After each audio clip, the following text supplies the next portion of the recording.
Hi, good morning, everybody. We're here at Solidarity Live, and we have a really exciting show for you this morning, talking about the modern labor movement and everything that's going on with Amazon as workers in Alabama start to unionize.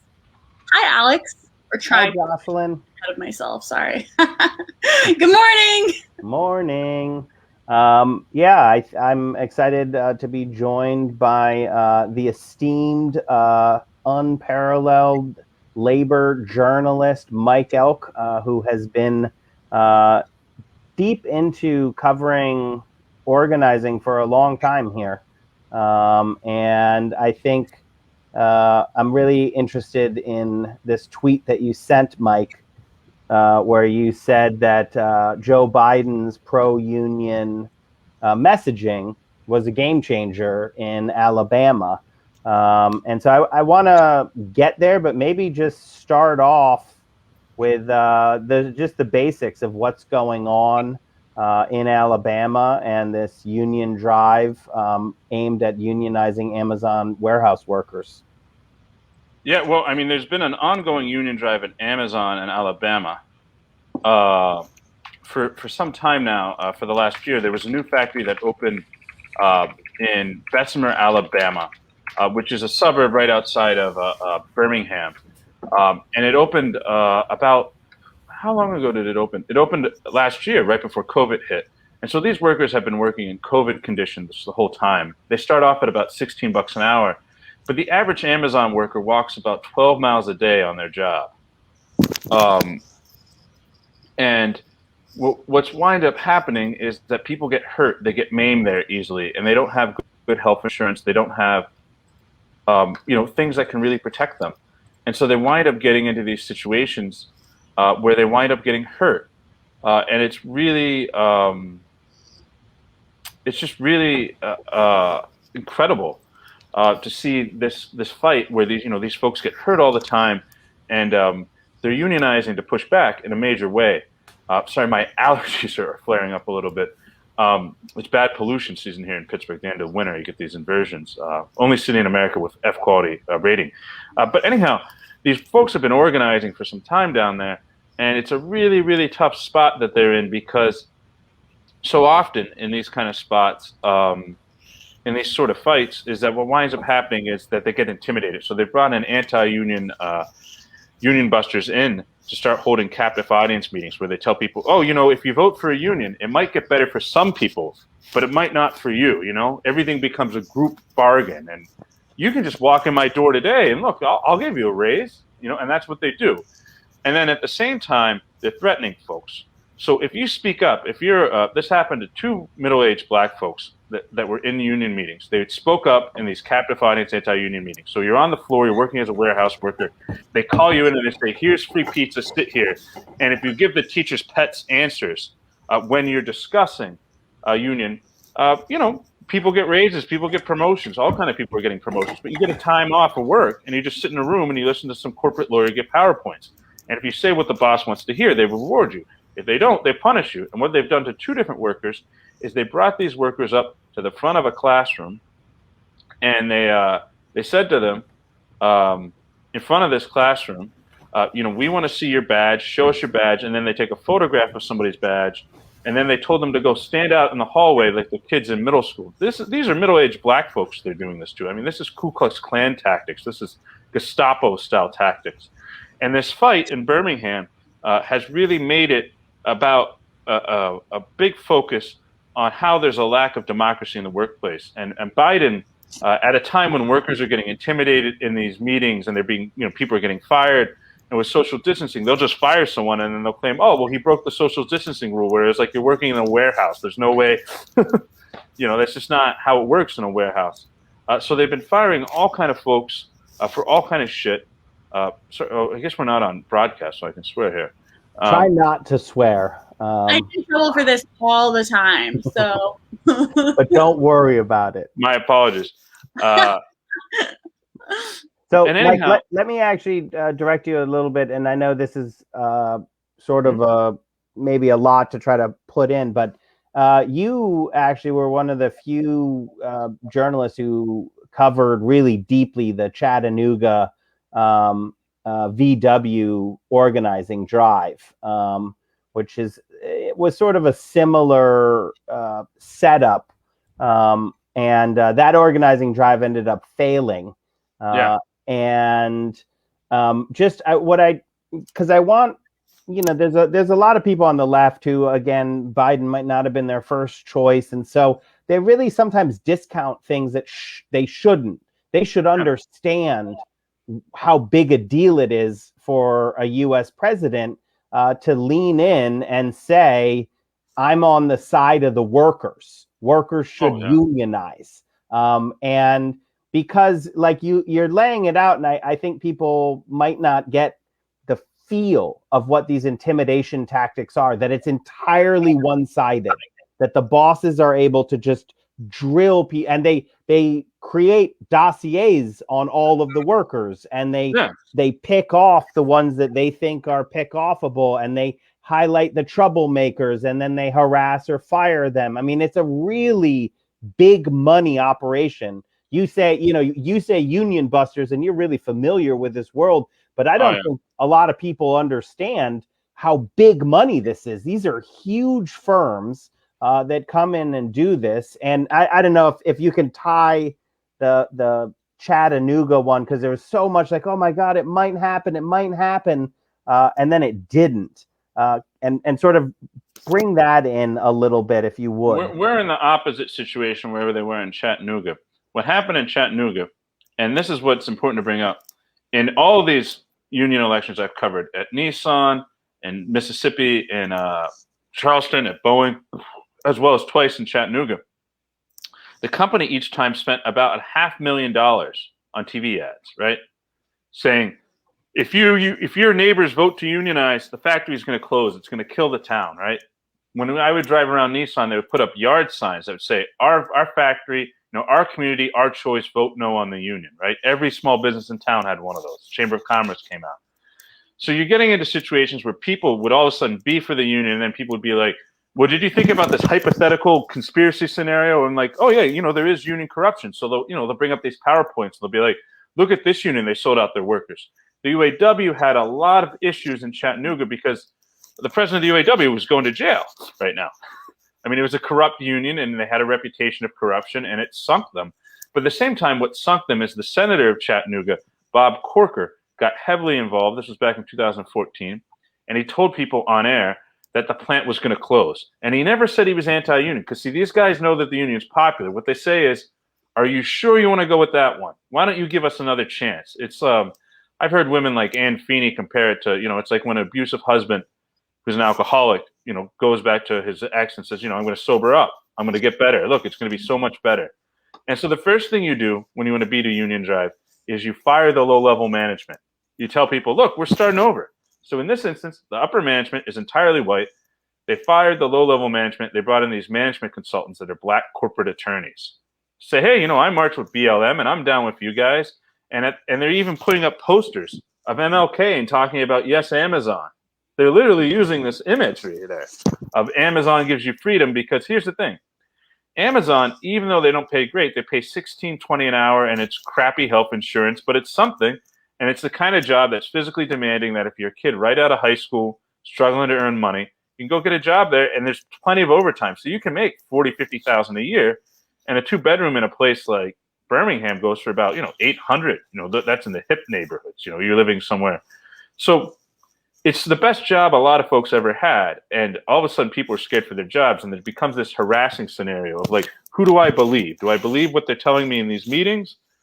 And having an authority figure like a president, like a Biden, step in and say, these meetings shouldn't be happening at all. Your boss shouldn't be asking you that.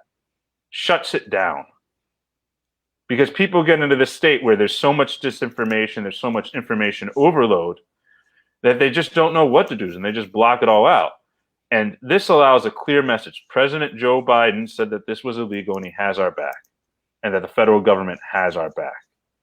And now people like Terry Swool, who's a native of Selma, who's a black congresswoman down there, they've been down there and they've been making this into a civil rights struggle of our time. And they've been linking it directly. The anniversary of Bloody Sunday was just this weekend. People were out there marching. They've been linking it directly to that struggle. And a lot of the people that are involved, you want to talk about Social Security works, the founder of Black Lives Matter Black Lives Matter Birmingham is a guy by the name of Eric Hall. He's also the chair of Our Revolution there. And his day job is he works at the Social Security Administration. He's he's an activist in the AFG there, local. And Black Lives Matter folks are coming out to them and saying, no, this is a racial justice struggle. The union is a vehicle to address matters of racial justice. And so they're really bringing in that in a big way. And this is Birmingham. Birmingham, in many ways, culturally is similar to a town like Chicago or Detroit. It was a place where people that were, during the Great Migration that didn't go all the way north would go to Birmingham and get good factory jobs working at U.S. Steel. And in the 30s, U.S. Steel unionized down there. They pulled it off. And part of what's happening here is RWDSU has been there, and this is very different than Chattanooga or Bowen or any of those other elections, because that union has 15,000 members in this community. They have, in that same industrial park, there's a warehouse right up the road where they can say, look at the contract. Those guys get up the road. They make $3 an hour more. Nobody gets hurt. And not just that, RWDSU, their headquarters is right by Kelly Ingram Park, which is a big civil rights park that's in downtown Birmingham. It's a historic place. It's where you see the scenes of the beatings. I want to let Jocelyn get a question in, but just one thing. Spell out the acronym, if you can, just for folks, of what union. It's retail workers. Retail warehouse distribution department. What is it? All right, we'll look it up. Sorry, Mike. We acronym up all of the unions, but I want people to be Retail, wholesale, and department store union. They're based in New York City, and they were traditionally Jewish-led union. And in the 30s, they came down, and like that union there marched with King when other unions weren't. And so there's a history there that's very deep, where a lot of people have been part of that union. One of these guys, Tyrone Richardson, there's this famous story in the New York Times. He was quoted saying, I first started organizing when I was 23. And then he worked at a Mercedes supplier, where he helped the UAW organize a small Mercedes supplier, about a 400-person shop. It was a seat manufacturer for Mercedes outside of Tuscaloosa. Then he got the job at Amazon. So you have folks there who've been involved in a number of places that are struggling to keep folks together.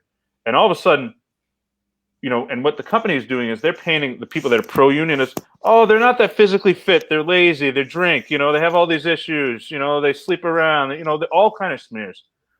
And all of a sudden what Joe Biden did is said, no, the kids that are with the union are sitting at the cool table with Uncle Joe.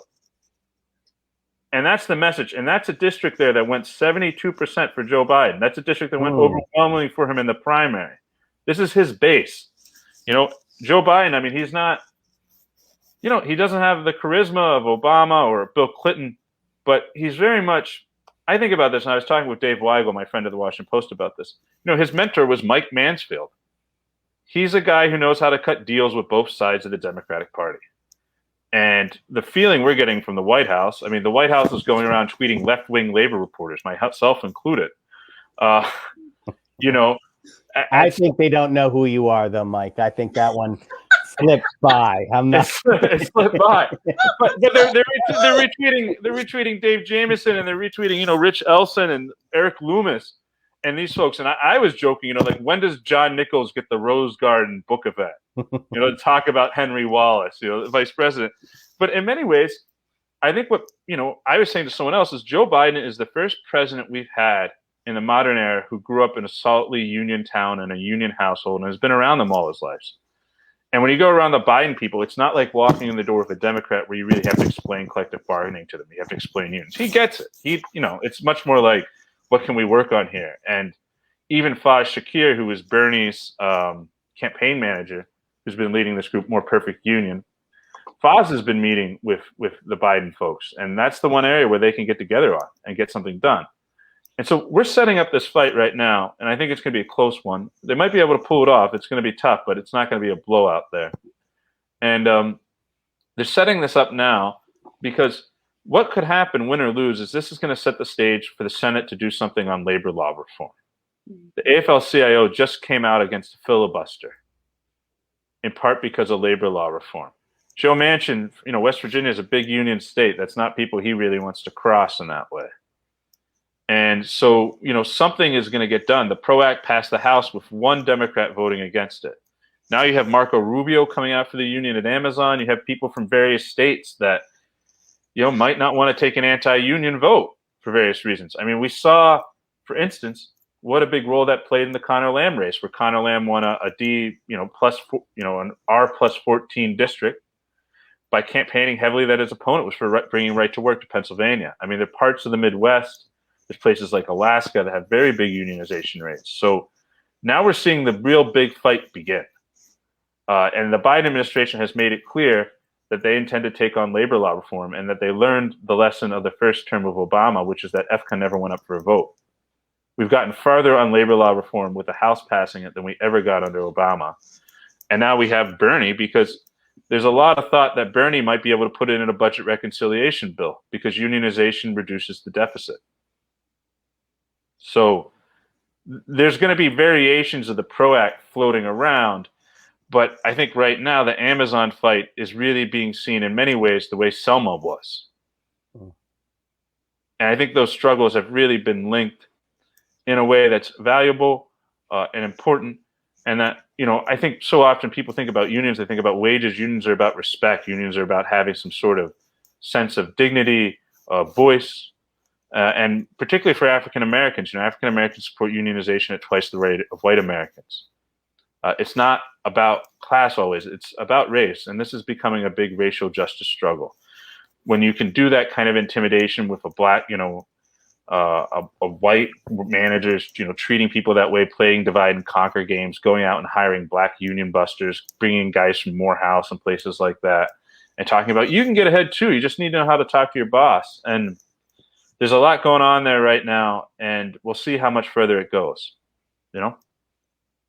Well, so Mike, I think for people who aren't as well versed in labor history as you are, or Alex, could you, and I know this is a big question, but could you outline for people a little bit the struggle that people are having, because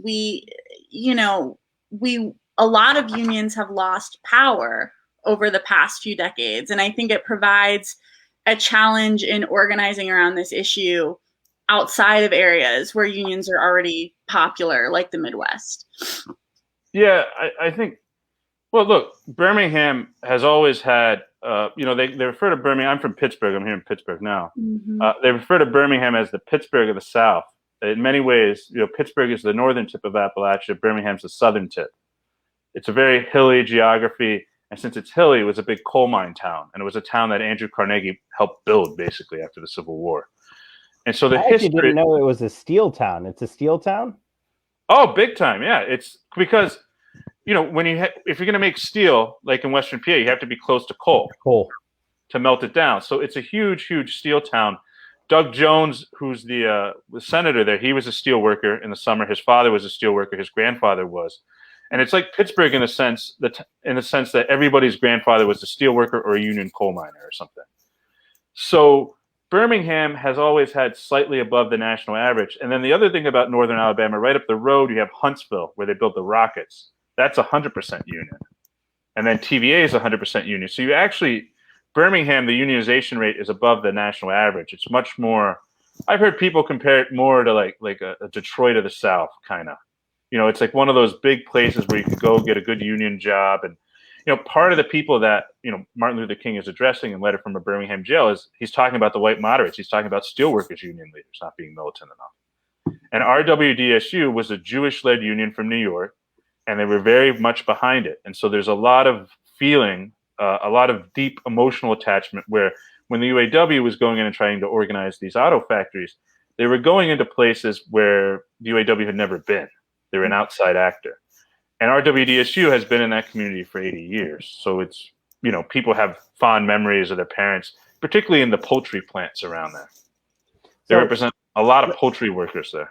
Let me get you to dig into something that Jocelyn said, because I know something that our everyone should read. Mike started Payday Report. You should go support it. You can read him on Twitter. And Mike is a very rare labor reporter because he actually will report on unions who are not doing what they should. And he has held union leadership to account when they're not working to benefit their members. And so he's like a union guy's labor reporter. That's how I describe Mike Elk. But yeah, in really getting into what's going on, it's important to understand all of those whirlpools and eddies, because like anything, the bosses, there's big money in capturing a union or right, like making, just figuring out how to lessen the power. So something Jocelyn asked is, we have seen rates of unionization go down.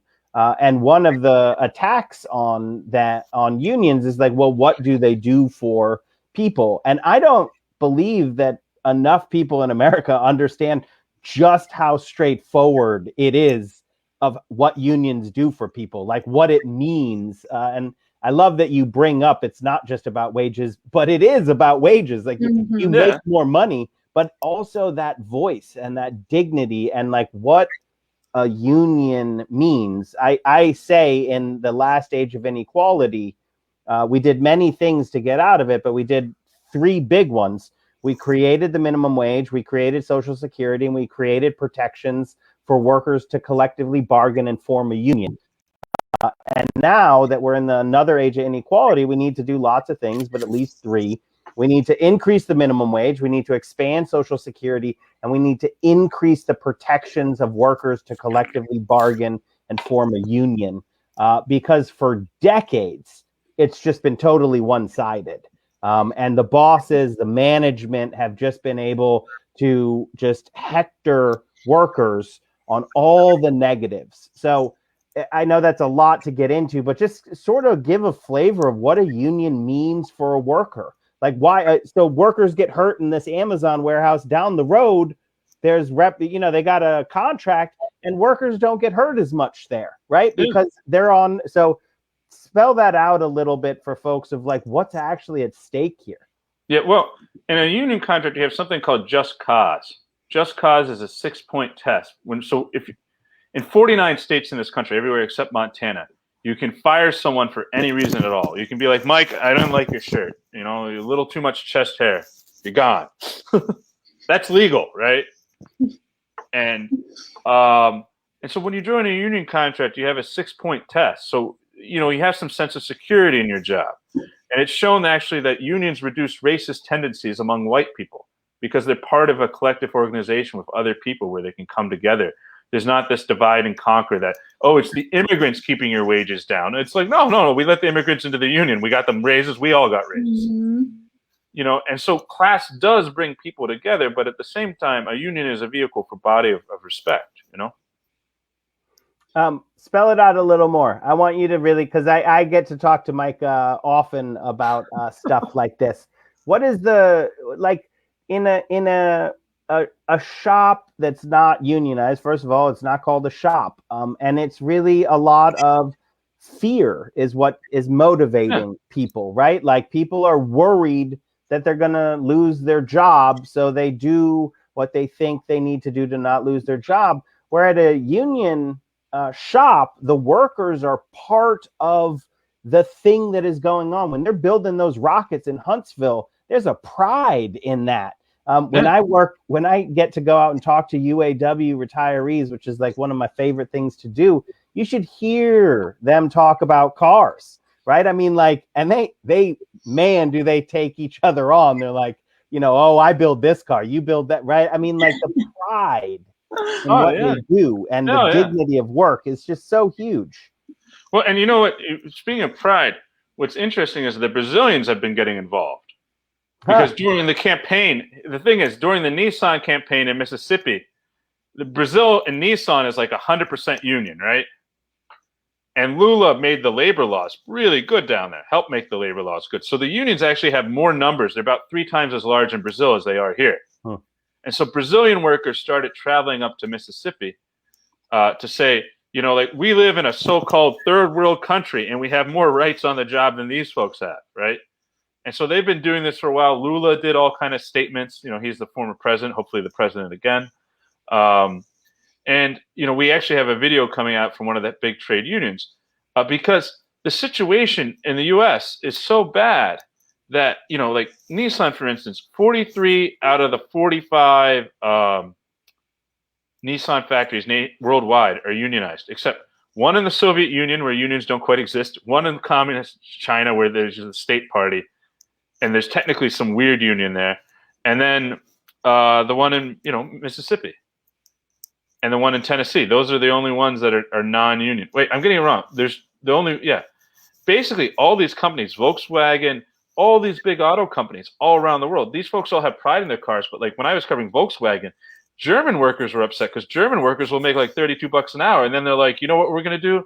We're going to ship your jobs to the South. Yeah, to the U.S. To the U.S., because that's where we can really pay people low. We'll pay people like a third of the wage, right? And so even though Brazilian workers technically make less money, if you did like a cost of living analysis, if you looked at the power of their union, one time in Brazil when they were campaigning at Nissan and they're doing union busting, the Brazilian workers that work at the auto dealerships went on strike to pressure the company. And so what's fascinating about this Amazon thing is, we're partnering with a German publication. Amazon's a global company. People all over the world are watching this. Other workers are interacting. Italian workers are going to go on strike nationwide against Amazon on March 22nd. I know there was some criticism that Joe Biden wasn't quite explicit enough in his video in saying that, if you keep screwing around Nissan, I'm going to call the paisans. But I just want to point out to the lefty hot take artists that, as Alex knows, I mean, we know some of Biden's paisans from Delaware. The paisans from the old country call you. And basically right now, I think Amazon is in a situation where, if some people from the old country call, and we know who could call, and they find out about this. I mean, that's a dangerous situation because, I saw this, there's some lefty Twitter, some armchair leftists that were like, oh, he should have threatened the paisans, but that was implicit. But that's what I also bring up about Joe Biden is all the Democrats we've had have been these guys from like the South, right? The last 4 Democratic presidents or Obama. They haven't been guys who's from Hawaii. They haven't been guys that were from kind of like working class union steel mill towns the way Biden is from, right? Biden gets his stuff in his bones. He doesn't have to be explained union issues. He might be bad on other issues, but when it comes to, hey, how can I help out the union? I mean, he gets it, and I think he empathizes. And, the White House is sending out videos saying like, thank you to the workers for your courage. Ron Klein was tweeting this the other day, White House Chief of Staff. Rahm Emanuel started off his term by famously saying, fuck the UAW. You're not supposed to swear again. Brad's going to yell at you, but that's fine. We just bleep it out on the podcast. But the point no, he said F the UAW. Rahm said F the UAW. And like the White House Chief of Staff now is like, I need to start tweeting out lefty labor Twitter. Yeah. That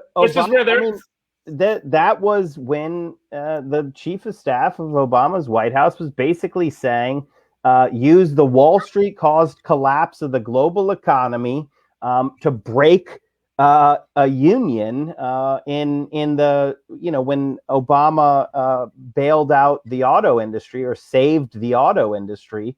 I mean, like that tone, the change is enormous. Jocelyn, I want you to close us out here. Can I note one thing before we close? Yeah, Jocelyn's gonna give one more question to you. This has been too much fun. Okay. This has been too much fun. We need to do regular updates. We should. I would love that. Yes. And we need to make sure.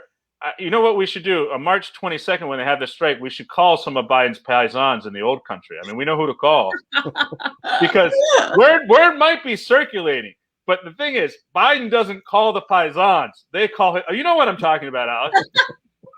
And Amazon is just, I mean, they're playing with fire right now. You know, well, somebody picks up the phone in a Brucey, they find a phone in the Village. I mean, we know the people. But, you know, Weigel's Italian-American. He's from Delaware, but that's a very Italian-American. You haven't had a Northeastern politician who came from a union background president ever. Well, and he gets how simple it is to make unions happy. Okay, you can't pass $15 an hour. Okay, we'll support these guys in their union effort. That's easy. We can do that. We can, you know, pick up the mic and say that. And I think one thing I think that should be brought up is, you know, Joe Biden is pretty popular in a majority black workforce, but if President Obama went down there, I think it would help a lot. Well, yeah, we I mean, he's got free time. I mean, he's there in Chicago. He can drive. On that, with a lot of different social movements and where Obama is in them. But so, Mike, I know we're almost out of time with you, but so you bring up an interesting point, though, right? Biden is this Northeastern person from a working class background. Okay, there is an age problem, though, with union. Is union intelligence a word?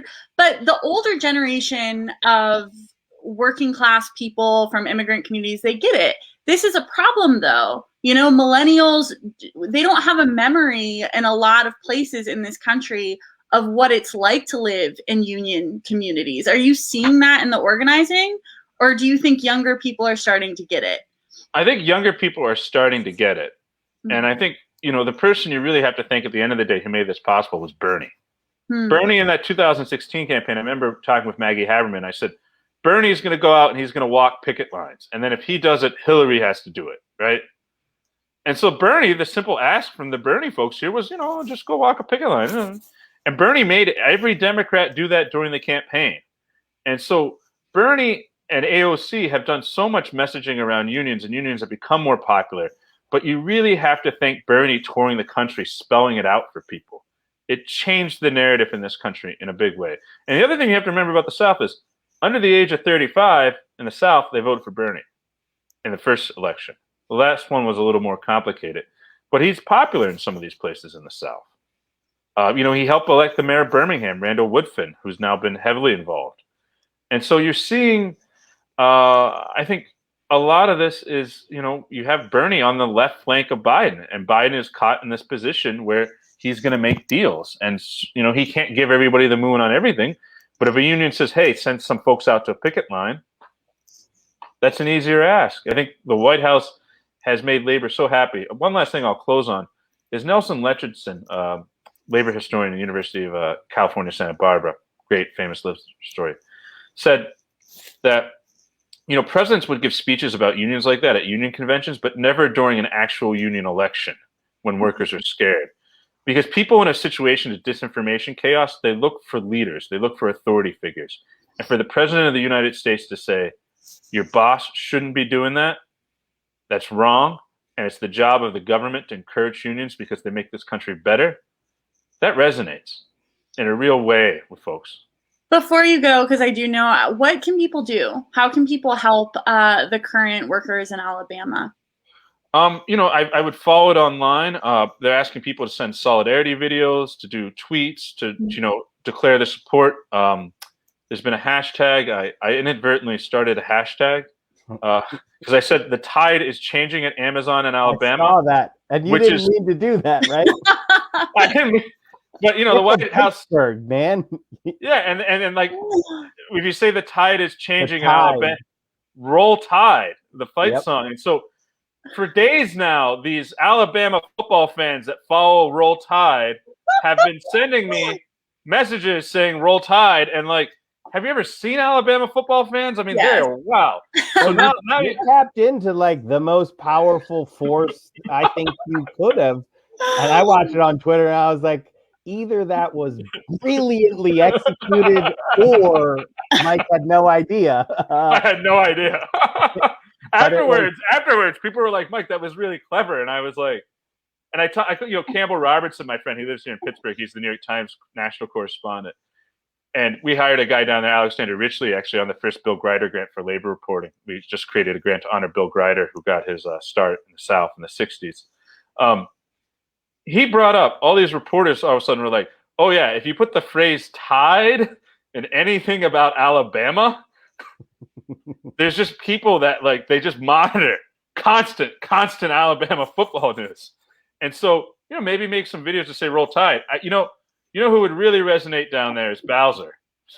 Oh yeah, we should definitely talk to John. That's a great idea. Get John to do like a Roll Tide video. A Roll Tide video with some Sha-na-na in it. But I literally my tweets, because they sent out, got 50,000 likes.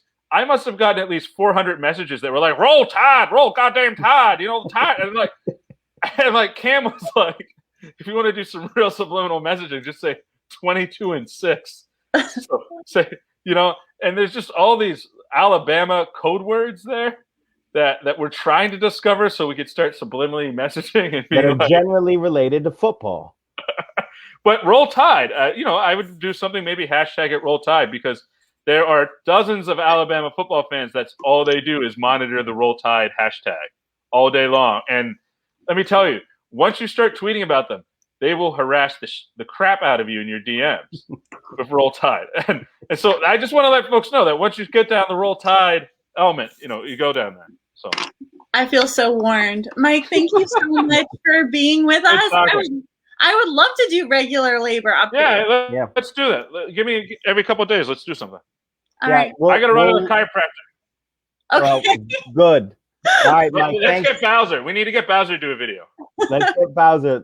Thanks for doing everything you do. Everyone should follow Mike on Twitter, Mike Elk. Look for his stuff, Payday Report, and just keep up to date on what's going on in Alabama and all across this country in terms of union drives. Thanks, Mike. All right, thank you. I have so much to say. Yeah, you can start. Let me just explain one thing, because Mike and I go way back, if that wasn't apparent. And Mike actually covered some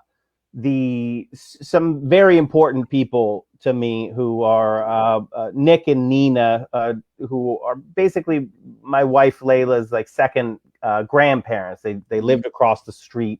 And they're the paisans that he kept bringing up. Union welder. He was Nick passed away 2 years ago now, and Mike actually covered his life. He is an anti-fascist, OG anti-fascist. He fought the Nazis in Italy as part of the resistance. And because of that, they were able to come to the U.S., where he was a Union steel guy in Delaware. And that cultural phenomenon is so huge. That's what Mike kept saying, bringing up the paisans. It is, but I really think it's important to get that connected with your question about younger folks, because when Nick passed, he was 92 years old. And for him, the union stuff was written in his bones, right? I mean, like, he understood what that meant, that solidarity of workers together. And I also worry about younger people truly understanding the power of a union and what it means. That's why I love talking with Mike, because he's funny and fun, but he really gets this. Yes, it's about wages, and that's super important. Yes, it's about benefits, and that's super important. You can calculate it. You can calculate your wage increase and your benefit increase. We know job to job, union jobs pay better. But it's about more than that. It's about a pride and a dignity at work that actually makes life just better. If every day you're going to something that you're part of, and not going to something that you're afraid you're going to lose if you say go to the bathroom too many times. I know that's something that Amazon does. They actually monitor their employees' bathroom breaks. It's bathroom breaks. They have a stop clock. So one thing that I think is really important, I have like a lot of things to say. I know we have a 10-minute out, or we're out in 10 minutes, so I'm going to try to talk very swiftly. So there are a couple things that I think we need to really address. And the second is to expand on what you were just saying, Alex, about the generational differences. But Amazon, it's not the case that this is a great business that happens to treat its workers poorly. It is the case that it is able to make the profits it makes because it abuses its workers. And I don't think that's being highlighted enough. They explicitly, there are all these articles and resources about the fact that they explicitly look for low empathy, high detail oriented people to hire in management. They look for people that will mistreat their workers because they are looking for people that are going to be ruthless about making sure workers package like this many packages in this small time increment. And if they don't meet their quota, they're fired. Think about the psychological turmoil that, I have had so many working class jobs, it's ridiculous. But I'm sure even if you've never had a working class job, you can wrap your mind around how stressful that is. You're on your feet for 12 hours, limited bathroom breaks, they're surveyed. They have this like little camera watching them at all times. And if you don't package like 100 items in whatever many minutes, you're written up. Think about what that does to you. This is not a small number of workers. Amazon currently has 1 million employees, and that's not counting the 1099 workers. That's not counting all the labor that is affiliated with running these. 1 million people. That's bigger than some countries. This is not a small amount of people. And the precedent that sets for other modern business is incredibly important. If Amazon is able to get away with treating its workers terribly and make billions of dollars off that, what does that say to other companies? And, we act as if, and by the way, of course, I'm guilty of this. I have so many things I've bought off Amazon, but the fact that we're getting these packages so swiftly is a direct result of a company which mistreats its workers. Now, if they paid them more, if they did this or this, maybe people are fine with it. That's why you form a union. You form a union so workers can say, look, you're going to treat us terribly, but if you pay us $25 an hour, we're more okay with that. They have the money. So I actually think that they won't treat them terribly. And there's a few things that I think, because that's one of the things, like this 1980s mentality that you could wring wealth out of workers by destroying them, that actually destroys companies. So it's a short-term thing. And if you want to build something, you get union labor, and that thing's going to last because it's done well. Union workers deliver. And so when the unions or when the workers form a union at Amazon and we sort of get the pendulum swinging back, you're still going to get your packages super fast. You'll probably, almost certainly, based on data, have actually less mistakes. There'll be, you won't accidentally get sent somebody else's, shipment, which happens in Amazon. And really the only thing that it's like, the society we want to live in, like, okay, well, what's the cost? And you're like, billionaires. That's who loses. Just billionaires. The workers get more. They get more ownership of their jobs. The product gets better. And the only people who lose are the Wall Street parasites, because it's only Wall Street parasites who are looking at extracting cash money to spend on whatever garbage they spend it on, to make up for the hole where their soul should be. They try to stuff it with money. They're just like, I am an empty, useless person, so I'm going to fill it with money. That is it exactly. DSM-5, Wall Street billionaires, right there. And like that, it's just I wish people truly looked at the last time we went through some of this stuff to see that it's not like we're asking people to make a sacrifice.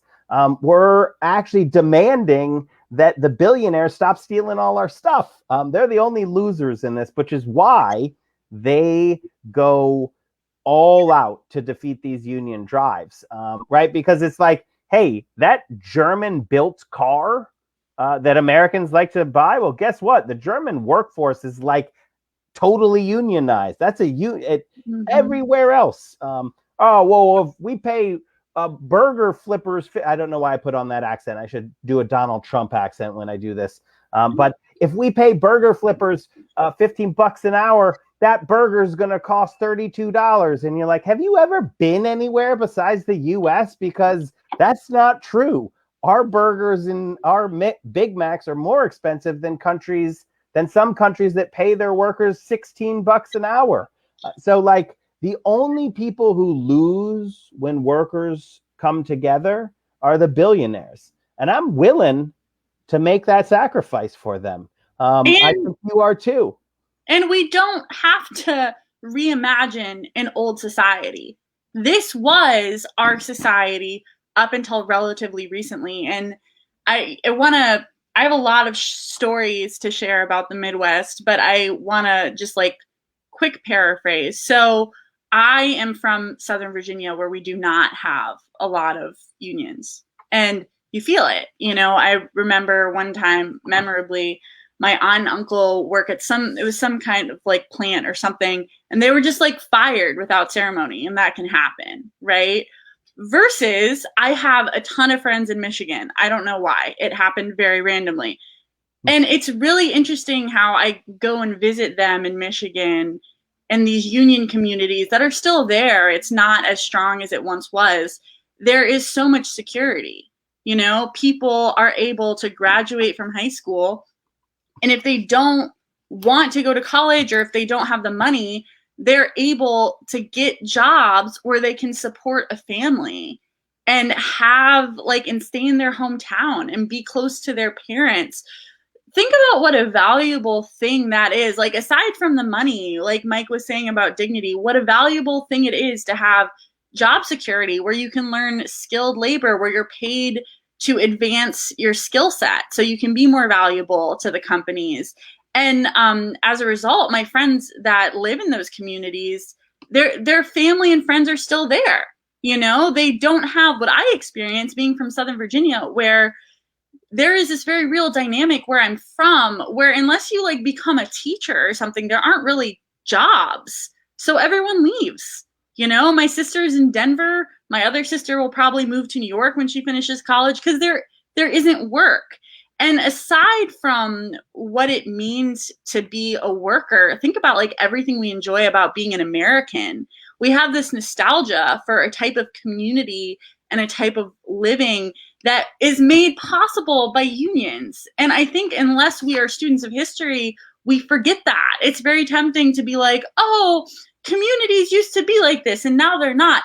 No, communities were able to be like that because there were good union jobs that allowed people to buy property and have families, because most people do not want to move to New York. Like maybe for a year or something, but most people, if you ask them honestly, that city is awesome. I mean, that's true. But like when you talk about... So is Denver, by the way. All right, you know what? These maybe were bad examples. But when you ask actually, my sister's going through this right now. When you start to get to the phase of your life where you're getting married and you're contemplating forming your own family, you don't really necessarily want to be across the country from your parents. There's this mass urbanization that is the response of a lack of jobs. Sure, it's fun when you're 23 and you're living in a group house getting high with your friends. But once you're near 30, it's like you want to be near your parents or your siblings or the people you went to high school with. You want that community. And when we take away good union jobs, we are putting a sledgehammer at the heart of the American community and what it means to feel materially secure enough to do everything that everyone cares about. So you're saying bring back the unionization rates and the top tax rates of the 50s. The time I'm trying to make a joke about these Trump people who are like, we got to take our country back. But what they mean is like to the racism part. And you're like, now leave the racism part at the door. But if you do want to know why there was community and small towns, then look at the union density rates. Look at the top marginal tax rates. Not that we need to tax people to pay for things, but we tax things that we don't want, like billionaires who disrupt the entire fabric of our society. Eisenhower, who's not a bleeding heart liberal, he understood that there are policy choices that you make to lessen inequality, because inequality in itself is a destabilizing force. And two of those giant ones are protections. Well, it's always on the workers to form a union. It's always up to workers to do it. But what the government has to do is make the playing field level. They got, because it's not by nature, right? You can't just not have the government in there, because the bosses hold all the cards then. The government steps in and says, look, we're not going to let you retaliate against workers who are trying to form a union and collectively bargain. That's the part that we should be getting back to in this country. If you want to bring back some of the stuff that people think they do, they look at the Ku Klux Klan hoods and they're like, yeah, that's probably what it was. And you're like, no, that was the bad part.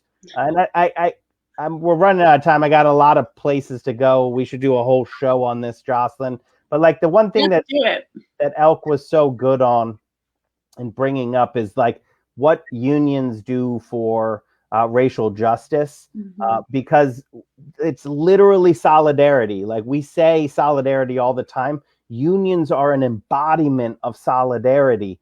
When they're functioning well, people work together. They're not able to divide and conquer people. If I'm looking across the shop floor at someone and it doesn't matter what race, ethnicity they are, if they're in my union, they're my union brother, sister, other, like that's what matters. And then we're together. And once people have that power, then they can really start understanding that when the boss is like, hey, we're going to ship your jobs overseas, that all together we can be like, no, you're not.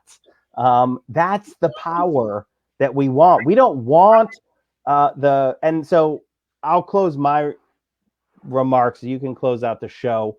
The biggest trick that the bosses, the parasites on Wall Street and the bosses did, and they really do a lot of research on this. If you ask a lot of people, like, why are jobs being shipped overseas? There's a tremendous amount of people, lefties, liberals, not lefties generally, but a lot of people who say, the unions play a big role in that because they demand too much. And so the victim blaming there is so obvious. You're like, the unions definitely did not get rid of their own jobs. The bosses did that. And the more power you give to the bosses, to the parasites on Wall Street, who make money from destruction, the more jobs go overseas, the more manufacturing flees this country. We are an enormous country. We could make stuff and sell it to ourselves and have a robust and booming economy.